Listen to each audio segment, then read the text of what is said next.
The Halley Effect, Vulture's Triangle. Chapter 1. Light. Daniel Milner hated having his routines disrupted.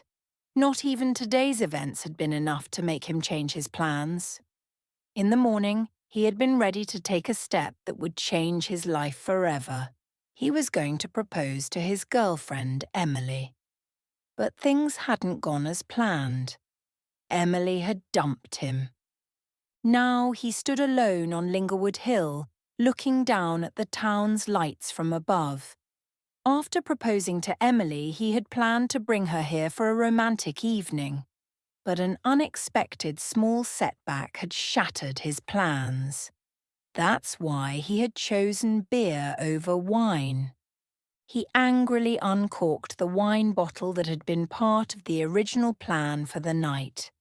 Pouring the crimson liquid into the weak fire, he watched as orange flames flared up instantly. This was Emily's favourite wine. Whenever they had something to celebrate, they always chose this one. The scent that had accompanied all their happy moments slowly faded away. Next, it was time for their photos. Without hesitation, he tossed every memory of their 2-year love into the fire. Dozens of photo cartridges melted in the flames, their digital images vanishing in a shower of sparks. One photo caught his attention. It was the first picture they had taken together after becoming a couple.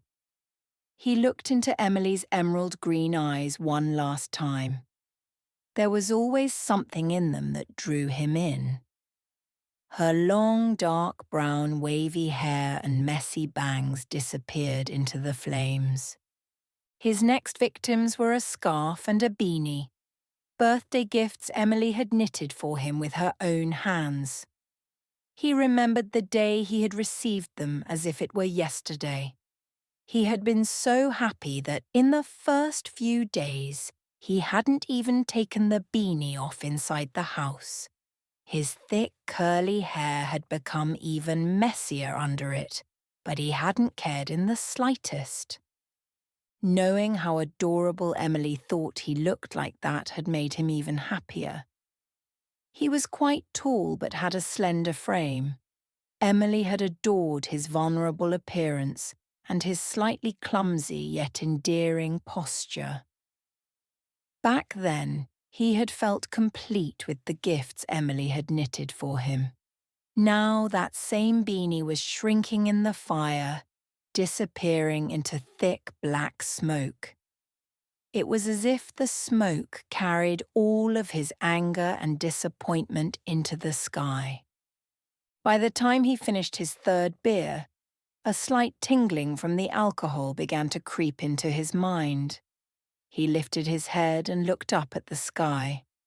A faint yet dynamic glow caught his attention, drifting gently across the pitch-black canvas, leaving a trail of white light in its wake. From thousands of kilometers above, it seemed to be hypnotizing him. He felt dizzy where he stood. Staggering a few steps, he barely managed to keep his balance. He hurled the empty bottle in his hand into the fire. The sound of shattering glass blended into the darkness of the night. Daniel got on his motorcycle to head home. As he pressed the ignition, 3-dimensional holographic dials appeared on the handlebars. The radio turned on automatically. Tonight, Halley's Comet will complete its 75-year cycle and pass by Earth at its closest point. Last seen with the naked eye in 1986, the comet. Daniel pressed the button and silenced the radio. The last thing he cared about right now was an astronomy event. Without hesitation, he set off down the hill. The stronger the wind hit his face, the more strangely exhilarating it felt. It was as if a great battle was raging across his skin, alcohol trying to take control of him, while the wind struggled to bring him back to his senses. His body swayed on the motorcycle, making him lose balance. The slap of the wind was forcing his mind to clear. He twisted the throttle all the way. The motorcycle roared as loudly as it could and accelerated faster than ever before. When he glanced at the digital speedometer, his heartbeat quickened. His palms were sweating, making it harder to keep control of the handlebars. He had always been terrified of speeding, but tonight, that fear had given way to reckless courage. He had surrendered completely to the alcohol. The dark, winding road felt like a racetrack designed just for him. Suddenly, a single headlight appeared in the distance. A sharp, white light had seemingly emerged from nowhere, speeding toward him from the opposite direction. Daniel assumed it was another motorcyclist and moved his hand toward the horn button. He wanted to give a small greeting, but the approaching light didn't seem like it would settle for a simple greeting. Its speed was terrifying. The brightness grew more blinding by the second. It felt as if this light wasn't coming from a motorcycle, but from an inescapable fate. With a trembling hand, he pressed the horn in panic. Every muscle in his body tensed, his shoulders, back, arms, and legs stiffened. He braced himself for the collision. He couldn't tear his eyes away from the light for even a second. The fear of crashing and the blinding intensity of the light blended into one in his mind. In that moment, it felt as if he was being swallowed by the white light. The motorcycle beneath him seemed to vanish. The dazzling brightness of the headlight had taken over his entire world. Every thought in his mind was erased. His hands slipped from the handlebars, falling limply to his sides. His body became completely unrestrained. The intense brightness ahead felt like more than just a headlight. He was forced to squeeze his eyes shut. Nothing changed. Even behind his eyelids, he could still see the white glow. The weight of his legs and body disappeared. It felt as if gravity had been completely erased. His motorcycle was no longer between his legs. He was sure of it. He knew he was being hurled through the air, but he had no sense of direction or speed. He wanted to open his eyes, but the powerful light wouldn't let him. The white glow slowly began to fade behind his closed eyelids. The deafening sound of his heartbeat faded along with it. A sharp pain surged through his head, as if lightning was striking inside his brain. Then, a deep burning sensation ignited in the center of his chest. He wanted to scream in agony, but he couldn't. He couldn't even open his mouth. As he sank into the endless darkness, only those two sensations remained with him.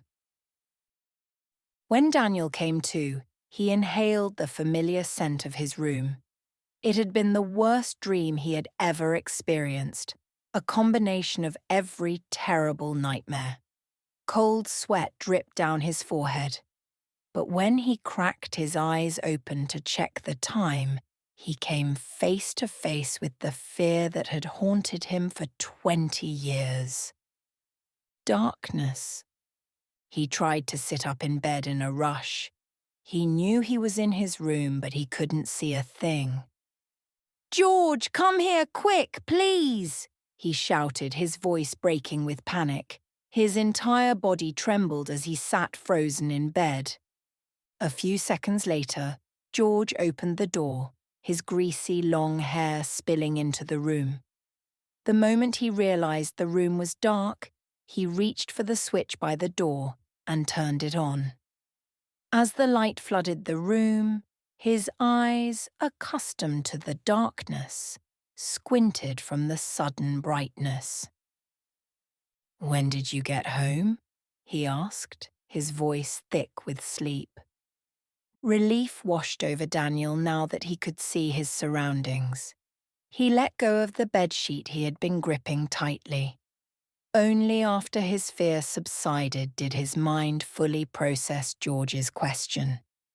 He had spent the entire evening at home. He hadn't gone out at all.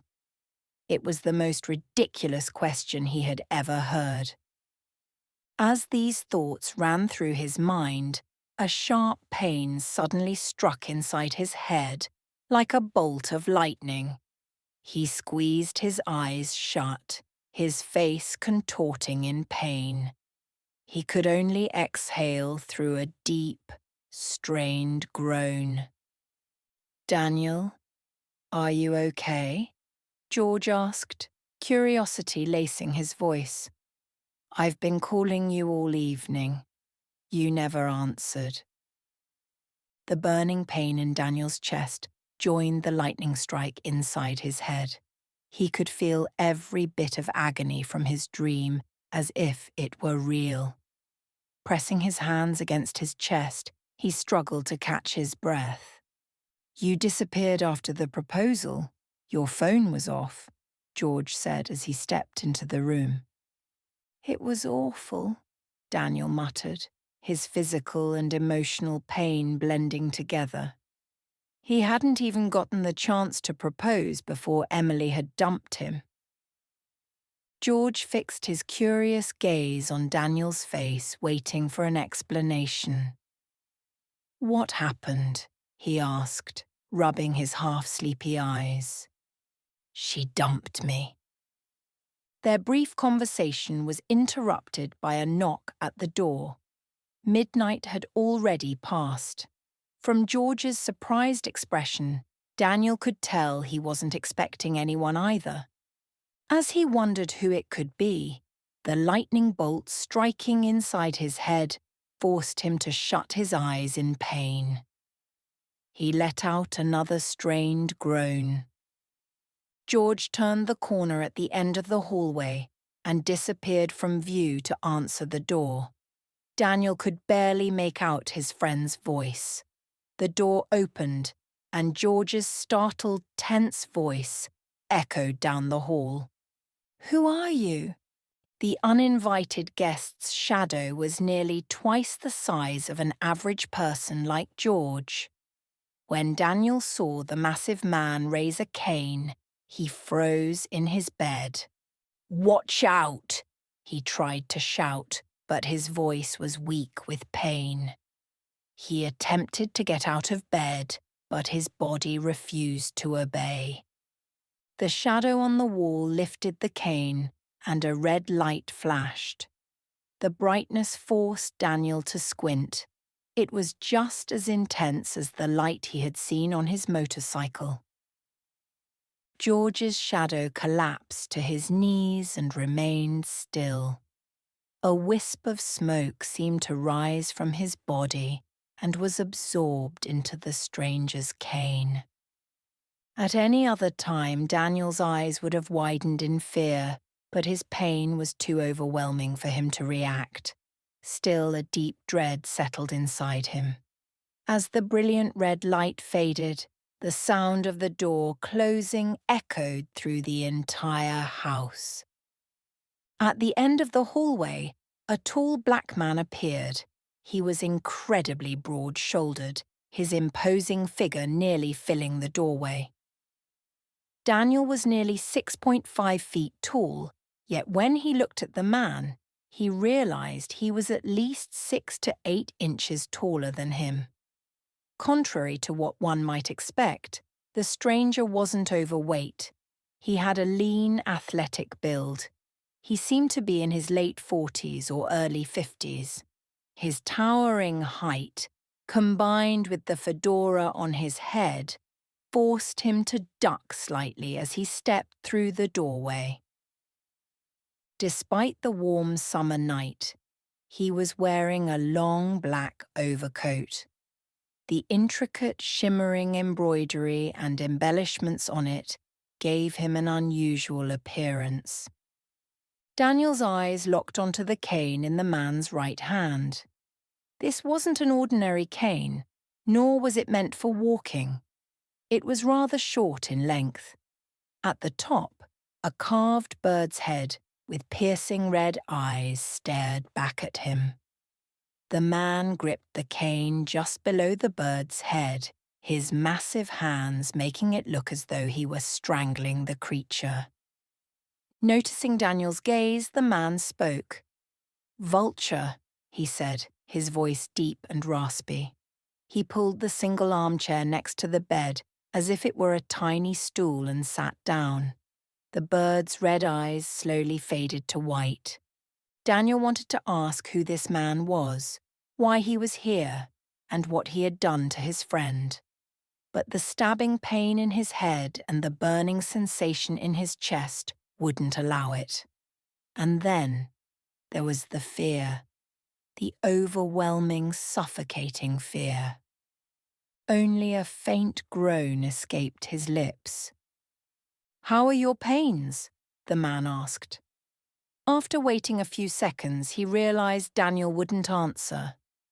"The first night is always the hardest," he continued, extending his cane toward Daniel. As the vulture figure approached with its pure white eyes, the fear inside Daniel grew. This time, the bird's white eyes turned yellow, radiating a wave of light in the same hue.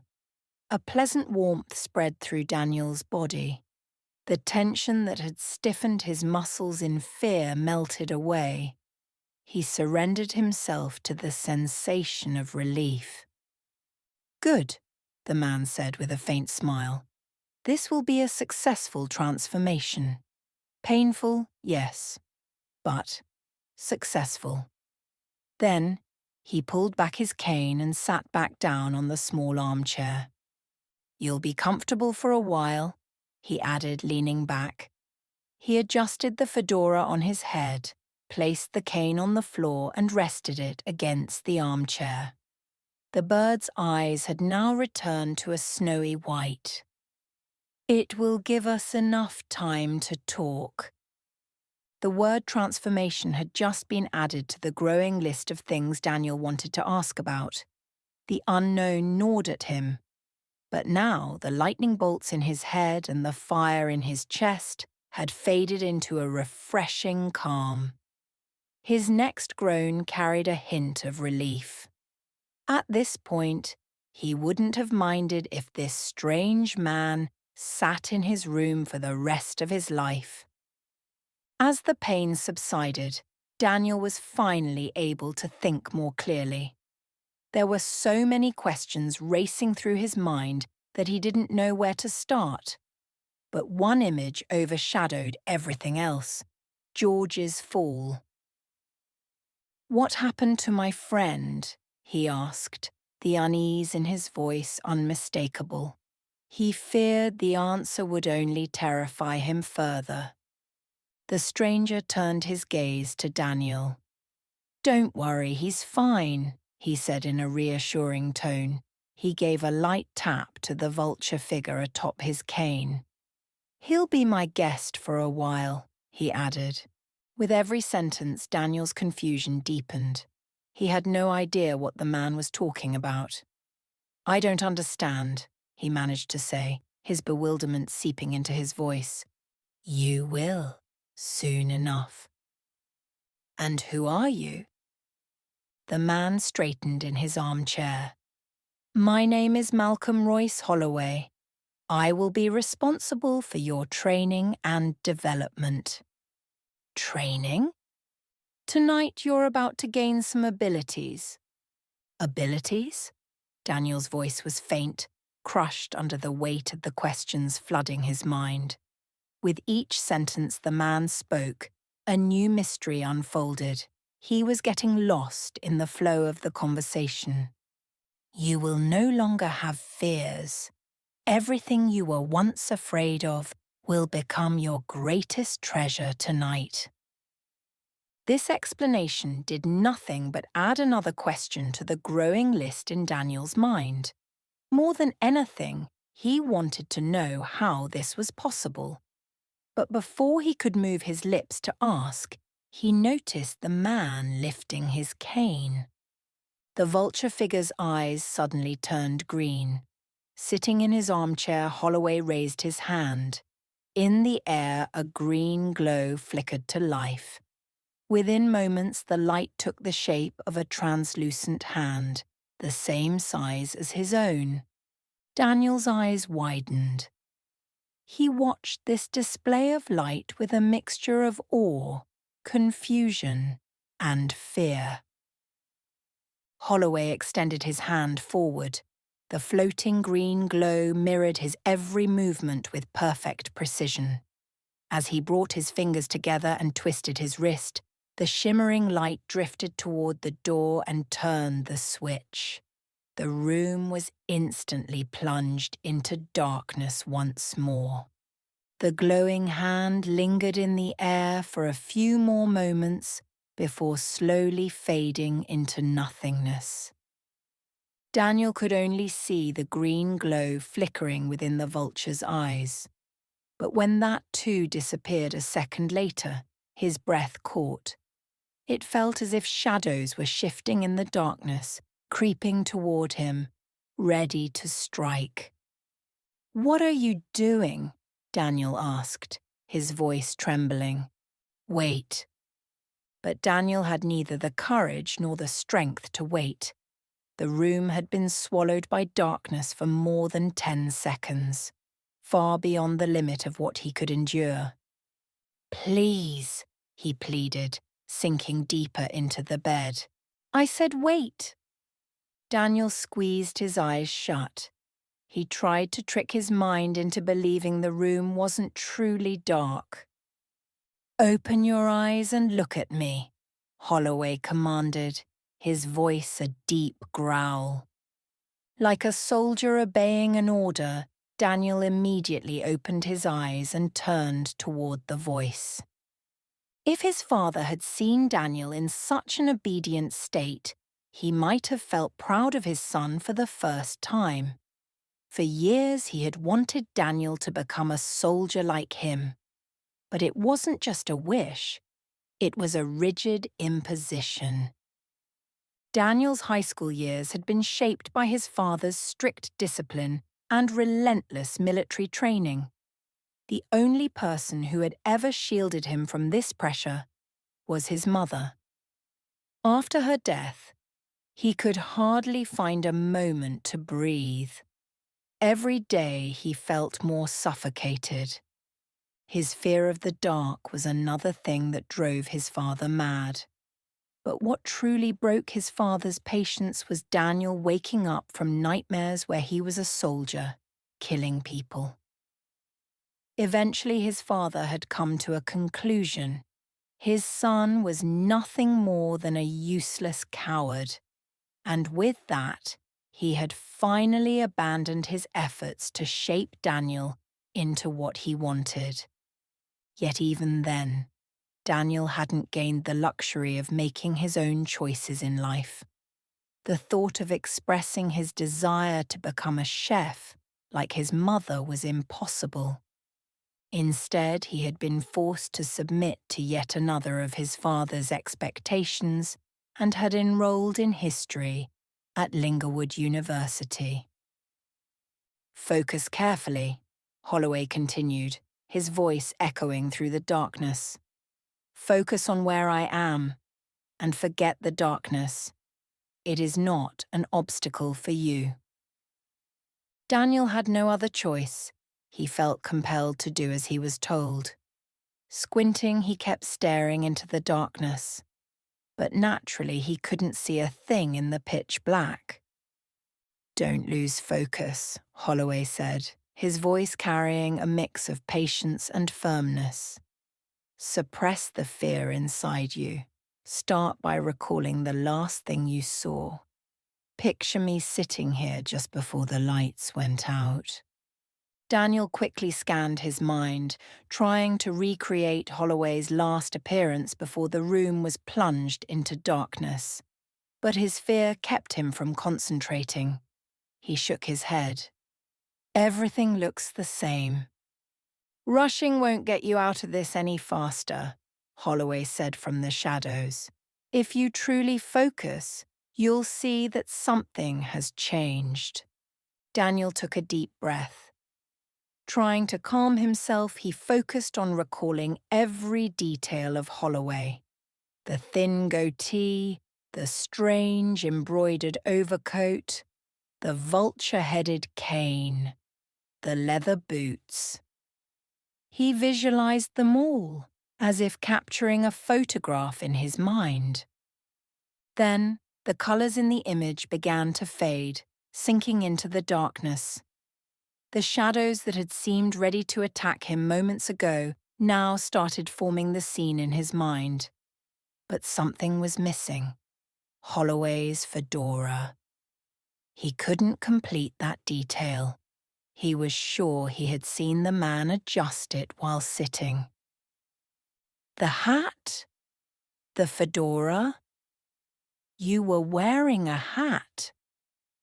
I can't see it now, he whispered.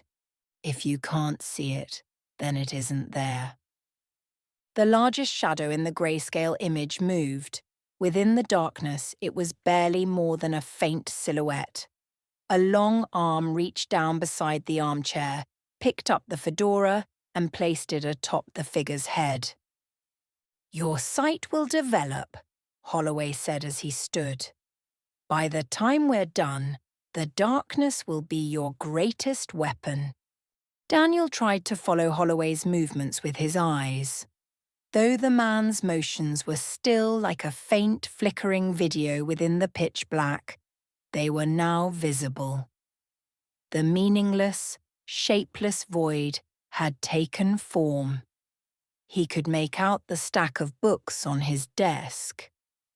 He couldn't see Emily's face, but the framed picture hanging on the wall was now somewhat distinct.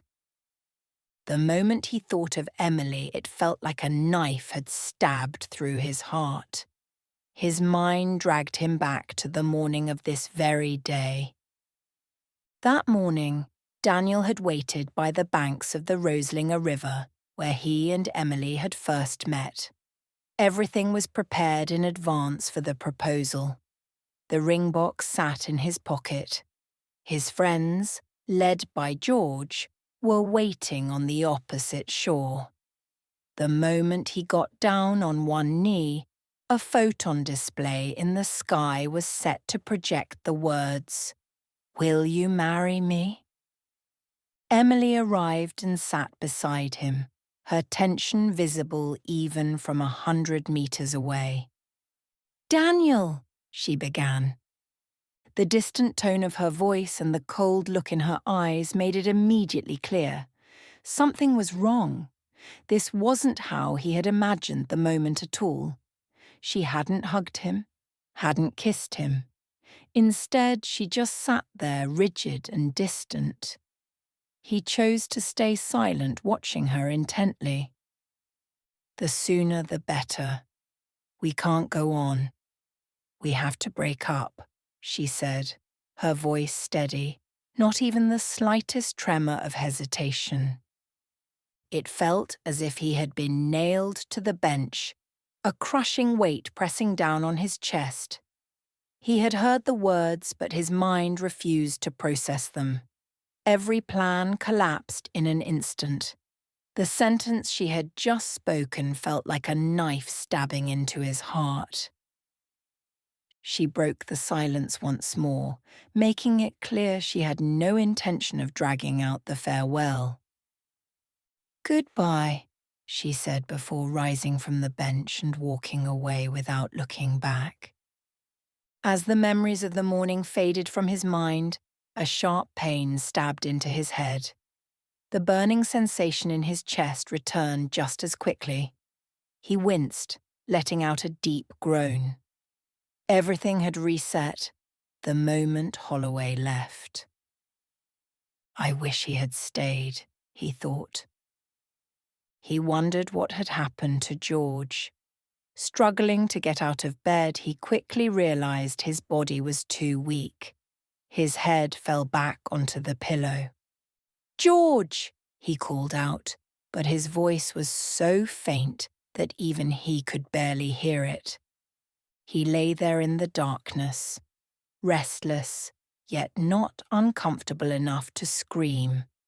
After all, neither could he get up to check on George, nor could George come in and turn on the lights. Daniel woke up the next afternoon. With a slight throbbing in his head, he sat up in bed and rubbed his face. The pain was still there, but it was better than the day before. His eyes landed on his desk. His books were stacked at the exact height he had seen them in the dark last night. Stumbling slightly, he made his way toward the door, using the furniture for support. As he stepped into the hallway, he came face to face with a familiar sight: George. His friend was pulling a trash bag from the cleaning robot's waste compartment. Cleaning supplies were scattered around, and the entire house looked spotless. "Are you okay?" Daniel asked. George lifted his head from the trash bag and cast a blank stare at Daniel. His normally dark brown eyes gleamed with an eerie green light. Daniel took a step back, locking eyes with his friend. Something about those glowing green eyes unsettled him. He recognized that glow. It was the same green light that had radiated from Holloway's cane last night. "Leader Holloway is waiting for you in the kitchen," George said, giving a polite nod and motioning toward the room. His words only made Daniel more uneasy. "Are you sure you're okay?" he asked. George ignored the question. Like a recorded message, he repeated the same words in the exact same tone. "Leader Holloway is waiting for you in the kitchen. This way." A sinking feeling tightened Daniel's chest as he reluctantly moved toward the kitchen. His eyes darted around anxiously as he stepped inside. The moment he crossed the threshold, he spoke. "What did you do to him? He's not himself, is he?" Holloway sat at the dining table holding a transparent screen. Bright yellow text glowed across it.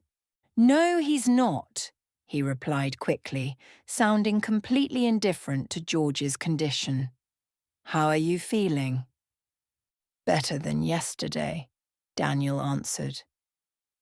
Holloway lifted his cane, which was resting against the wall. The vulture's eyes turned yellow, and a beam of light radiated from the cane, enveloping Daniel's body. A soothing warmth spread through him, washing over every inch of his being. All the lingering pain disappeared in an instant. He took a deep breath and, in a quiet, shaky voice, murmured, "Thank you." Daniel lowered his gaze as he spoke, feeling almost like an uninvited guest in his own home. "Was it you I hit with my motorcycle last night?" he asked, his voice tinged with embarrassment.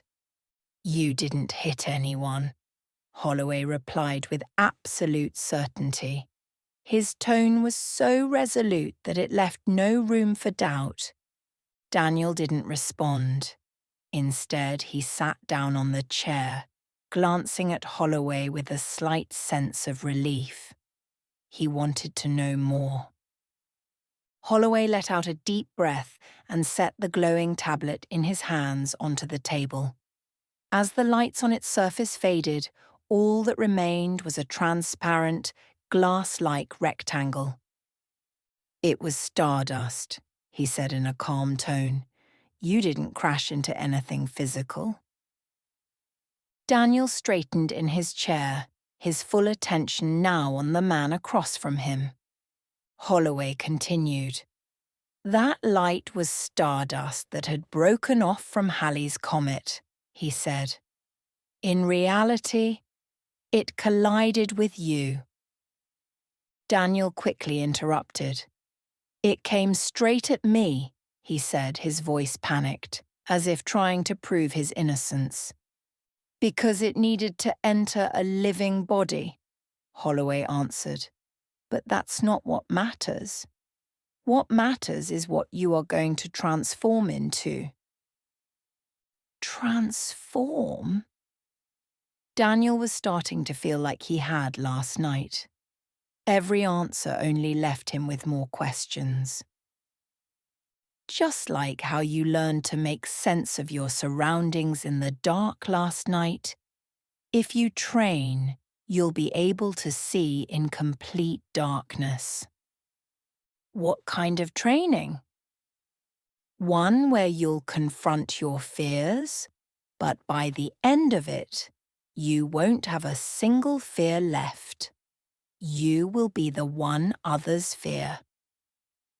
Holloway's voice was so resolute that it left no room for doubt, igniting an immediate desire in Daniel to begin the training right away. The idea of undergoing such a transformation pulled his mind back to the morning before, back to the moment Emily dumped him by the river and the empty space between that and his ride to Lingerwood Hill. After being left behind, Daniel found himself alone by the riverbank. He had no idea how much time had passed between the moment Emily got up and the moment he decided to jump on his motorcycle and go after her. It was as if time had stopped for him. Setting his motorcycle to autopilot, he headed toward Emily's house. Along the way, he scanned his surroundings, searching for her, but she was nowhere to be found. Thinking he might have unknowingly passed her, he turned back, and at the sight before him it felt as if a knife had been plunged into his heart. He spotted Emily kissing a man he had never seen before in the outdoor seating area of the cafe on the corner. A strange sensation churned in his stomach, but he couldn't define it. Anger, jealousy, sorrow, frustration, shock, pain. He had no idea which of them he was feeling. Daniel had thought about confronting her, but alongside the hollow pit in his stomach, an all too familiar feeling held him back. Fear. He was afraid of the thuggish-looking guy kissing Emily. The man had a shaved head, a thick build, and the kind of presence that made him seem like he was just looking for an excuse to start a fight. Daniel had never been in a fight before, not even taken a beating. He had no way of predicting what might happen. He scanned Holloway from head to toe. Even his rigid stance alone was enough to radiate fear. There was no way he could find a better teacher than this man. The mere idea of being free from his fears was reason enough to train. If he hadn't been so terrified of the dark, maybe his father would have loved him. If he hadn't been too afraid to confront the man beside Emily, at the very least, he could have demanded an explanation instead of being made a fool. As these thoughts flooded his mind, he felt incomplete, like a part of him was missing. "I'm in. Train me," he blurted out. For the next week, every day felt almost the same for Daniel. Malcolm Holloway was just as strict in discipline as his father had been. He arrived at Daniel's house early in the morning, and the first thing he did was cloud George's mind with his cane. The poor roommate became nothing more than a puppet, obeying Holloway's every command throughout the day. Even Daniel's meals were dictated by Holloway. He was forbidden from eating anything other than what Holloway provided. But the food he brought felt like an unbearable test. Broccoli, cauliflower, and cabbage. Vegetables Daniel had despised all his life suddenly seemed like a feast compared to the meals Holloway forced him to eat. On the first day of training, Malcolm Holloway brought a plate full of grass and rose petals. Daniel burst into laughter, thinking it was a joke. But it only took him a few seconds to notice Holloway's serious, rigid stare. The moment he saw that cold, expressionless face, he fell silent. On another evening, he was delighted to see meat on the table. He eagerly dug in, only to find out halfway through the meal that he was eating turtle. His stomach immediately turned, and he barely made it to the bathroom in time. When he returned to the table, avoiding Holloway's gaze with still watery eyes, he asked, "Why do I have to eat this?" "It will make you stronger," Holloway replied. "It's not about what you eat, but why you eat it. Look at how you're changing." Daniel nodded silently. After that day, he never complained about the food again. He had 2 reasons. First, as long as Holloway was around, the burning sensation in his chest and the lightning strikes in his head completely disappeared. That alone was a huge relief. Second, for the first time in his life, at the age of 20, his fear of the dark had started to fade. Just as he had on the first night, Holloway kept pushing Daniel to see in the dark. Every day he made it more difficult, and in the end, Daniel made significant progress. For the first 2 days, whenever the lights in the room went out, fear took over Daniel. His heart pounded, his breathing became erratic, and every shadow in the darkness seemed like a threat. But now he could distinguish dark grey silhouettes more clearly. Even when the house was completely dark, he had learned to make sense of people's movements. At one point, Holloway had even said, "Well done," to him. In the last 3 days, he had chosen to sleep in the dark entirely of his own will. He finally felt like he had carved out a place for himself in this black void. On Sunday, they were in Daniel's room, repeating their usual routine. Holloway lifted his cane and waved it slowly through the air. A green beam of light shot from the vulture's eyes, rapidly filling the room. At first, the light was bright, covering every inch of space, but then it gradually darkened, until it became pure, absolute darkness. The sight he saw every day still amazed Daniel. Even with the curtains wide open, daylight was completely erased.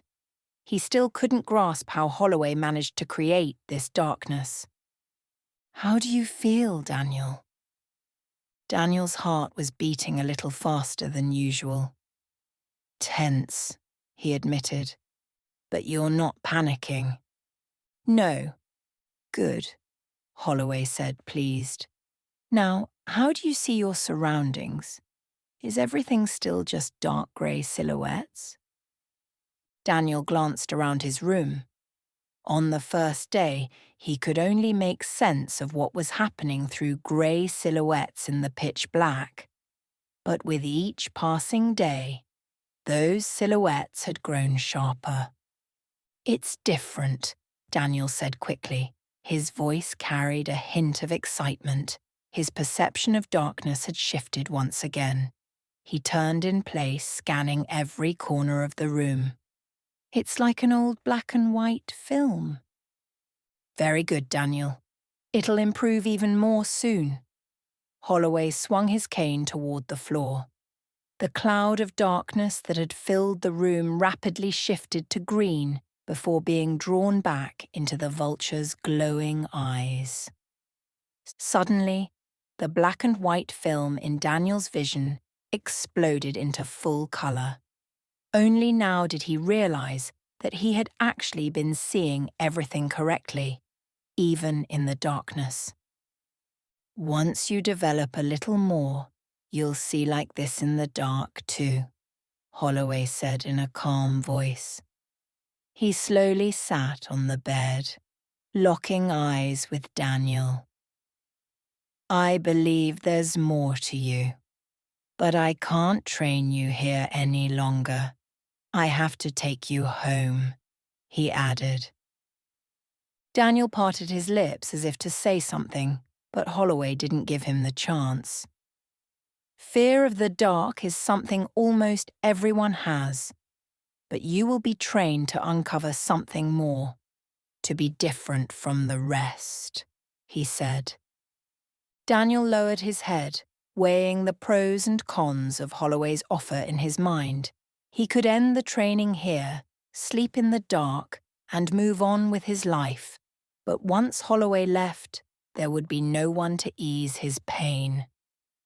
After Emily had left him, he had thrown himself into an entirely new routine. Holloway's training had become a shadow that dulled the ache of her absence. But if Holloway left too, he had no idea what he would do when he woke up tomorrow. That uncertainty spread through his mind like an ever-growing abyss. I suppose staying with you for a few days wouldn't hurt. So where's your place? Holloway was slightly surprised by the question. He realized that Daniel assumed they were heading to an ordinary house, but he quickly erased the surprise from his face and chose not to correct the misunderstanding. We're going to the capital. So, you live in the big city. When are we leaving?